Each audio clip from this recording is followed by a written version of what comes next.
தனுஷ் அவங்களும் ஐஸ்வர்யா அவங்களும் சேர்ந்து வாழ போறாங்களா? போயஸ் கார்டன்ல மகன்களுக்காக இவ்வளவு நேரம் பேச்சுவார்த்தை நடந்துச்சா? இந்த பேச்சுவார்த்தை முடிவுல ஒன்னா வாழ முடிவெடுத்திருக்காங்களா? ஆரம்பத்துல என்னோட படத்தோட போஸ்டர் பார்த்தப்ப எனக்கு ரொம்ப எமோஷனலா இருந்துச்சுன்னு சாந்தினி அவங்க என்ன சொல்லியிருக்காங்க, வாங்க என்னாச்சுங்கிறத இந்த வீடியோல பார்க்கலாம். தனுஷ் ஐஸ்வர்யா இவங்க 2 பேருமே நாங்க பிரிய போறோம் அப்படின்னு ஒரு அறிக்கையை வெளியிட்டாங்க. அந்த சமயத்துல கூட ஒருத்தர் தாக்கியோ தேவையில்லாமையோ எதுவும் பேசிக்கிட்டதில்ல. அவங்க 2 பேரும் சொன்ன விஷயங்கள், அதாவது நாங்க எங்களோட வாழ்க்கையில இனி தனித்தனியே பயணிக்க போறோம் அப்படின்னு சொல்லியிருந்தாங்க.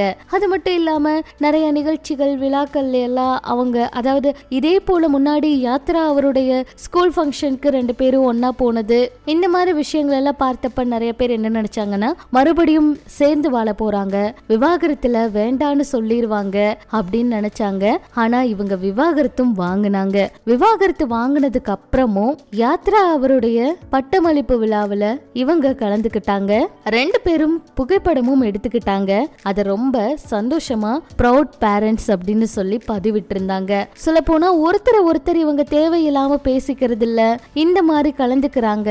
இதெல்லாம் பார்க்கும்போது எல்லாருமே இவங்க 2 பேரும் மறுபடியும் சேர்ந்து வாழ போறாங்க அப்படிங்கிற மாதிரி எத்தனையோ செய்திகளை பரப்பி விடுறாங்க.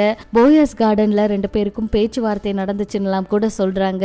ஆனா உண்மை என்னன்னா, மகன்களோட மனசு கஷ்டப்படக்கூடாது. அவங்க எங்கேயுமே பெற்றோரை மிஸ் பண்றோம், நமக்குன்னு யாரும் இல்லைன்னு யோசிச்சிடக்கூடாது, நமக்கு அப்பா இப்படி இல்லையே அம்மா இல்லையேன்னு சொல்லி யோசிச்சிடக்கூடாது. அந்த ஒரு ஃபீலிங் அவங்களுக்கு கொடுக்கவே கூடாது.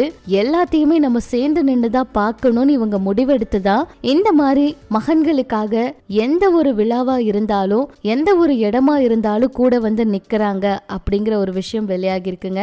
இதுக்காக தான் அவங்க இப்படி எல்லாம் பண்றாங்க. ஆனா சேர்ந்து வாழலாம் விருப்பம் இல்ல, அவங்க தனியே தான் பயணிக்க விரும்புறாங்க. மகன்களுக்காக மட்டும்தான் இந்த ஒரு முடிவை எடுத்திருக்காங்க.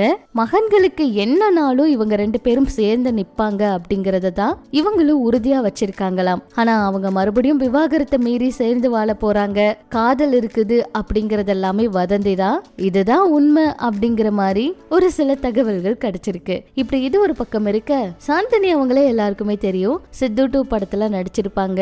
ரொம்ப அழகான நடிகை, இன்னும் அவங்களுக்கு நிறைய பட வாய்ப்புகள் வந்திருக்கலாம் அப்படின்னு எல்லாம் கூட ரசிகர்கள் நிறைய கருத்துக்களை பதிவிட்டு இருக்காங்க. ரொம்ப ஃபன் ஃபீல்டா ஒரு இன்டர்வியூ கொடுத்திருந்தாங்க. அதுல அவங்க சொல்லும் போது, ஃபர்ஸ்ட் டைம் என்ன ஸ்கிரீன்ல பார்க்கும்போது எனக்கு ரொம்ப பெருமையா இருந்துச்சு. ஆடியோ லான்ச்சுக்கு விஜய் சாரும் வந்திருந்தாரு. பூவே பூவே சாங் பிளே பண்ணாங்க. எத்தனையோ படங்களை நம்ம மெயின் ஸ்கிரீன்ல பார்த்திருக்கோம், நம்மள ஸ்கிரீன்ல பார்க்கும்போது ஒரு சந்தோஷம் வருமே, அது வேற மாதிரி அப்படின்னு சொல்லியிருக்காங்க. இப்பெல்லாம் ஃபேன்ஸ் கிட்ட இருந்து எனக்கு நிறைய பிக்கப் லைன்ஸ் வருது, சொல்ல போனா நிறைய யூஸ் பண்றாங்க, நான் பார்த்துட்டு தான் இருக்கேன், நிறைய மெசேஜ் வருதுப்பா அப்படின்னு சொல்லியிருந்தாங்க. உங்க படத்தை நீங்க பார்த்ததுக்கு அப்புறம் நான் ஏன்பா இதை பண்ணுனேன் அப்படின்னு நீங்க யோசிச்சிருக்கீங்களா அப்படின்னு ஒரு கேள்வி கேட்டதுக்கு கண்டிப்பா எனக்கு இருக்குங்க அப்படின்னு சிரிச்சுட்டே ஒரு பதில் கொடுத்திருப்பாங்க. கதை நம்ம கிட்ட சொல்லும் போது ஒரு மாதிரி இருக்கும், அதுக்கப்புறம் ஏண்டா இதுல நடிச்சோன்னு இருக்கும் அப்படிங்கிற மாதிரி வெளிப்படையா பேசியிருக்காங்க. இதெல்லாம் பற்றி உங்களோட கருத்துக்களை சொல்லுங்க. நம்ம சினிமா தகவலை தெரிஞ்சுக்க நம்ம சேனல் கூட இணைஞ்சிருங்க.